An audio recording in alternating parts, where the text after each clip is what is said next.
77. sam se ja preselila ovde, računajući da, šta ja znam, jedno 6 meseci dok ne nađemo stan, dok zapravo ne iznajmimo stan.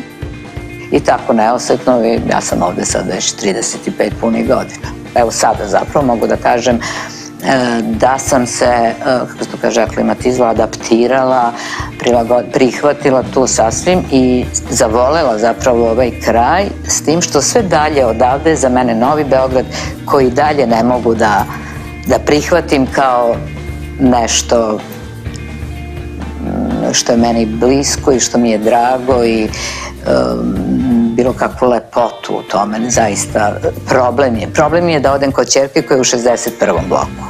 To mi je takva avantura, lakše mi je da odem do moje mame, do Topole, da idem 80 km nego tamo što mi treba do 10 minuta. Prosto mi je to i dalje tako, bezlično mi je, bezlično, mada s druge strane, sad kad pogledam taj blok tamo je sasvim drugačiji život, mislim sada na decu, na mlade ljude, tamo traje 24 sata život.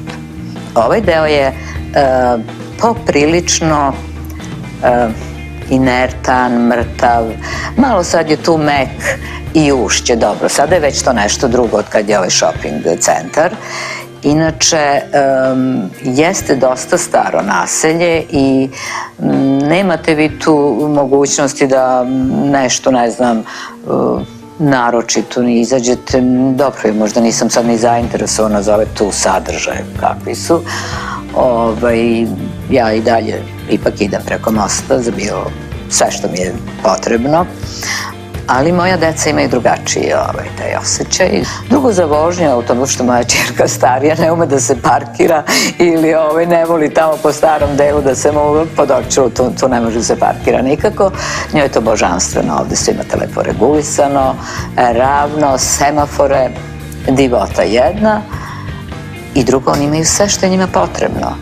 Sada i ona ima svoju decu, tako da su tu i obdaništa, i škole, i shopping molovi sa bioskopima. Njima zapravo ništa ne nedostaje, tako da kod njih ne postoji potreba da se pređe most i da se ide u stari deo grada. Mi sad čuvamo unuke, bata i ja, i poslednjih ne znam pre koliko je ovaj parkić malo obnovljen, nema te ljuljaške, ali dobro, to je neko opet ko je razmišljao gde šta treba. Imamo uglavnom sada u ovom okruženju najužem, imamo u jednom parku ljuljaške, u drugom ove tobogane, ovde imamo klackalice i to je bilo božanstveno. Zaista krenulo je ponovo, jer kažem ovde dugo nije bilo prosto male dece. A i to što ih je bilo, nisu mogli da se ničime ovde zabave, niti da imaju zaista nešto sadržajno, niti kreativno. I onda šta u tom betonu, mislim, ne možete stvarno baš ništa naročito da smislite. I pored sveg iskustva, ja ne mogu da vam kažem ništa o Novom Beogradu, ali mogu da vam kažem ovih 6 kapara, za mene sada jeste to dobro mesto.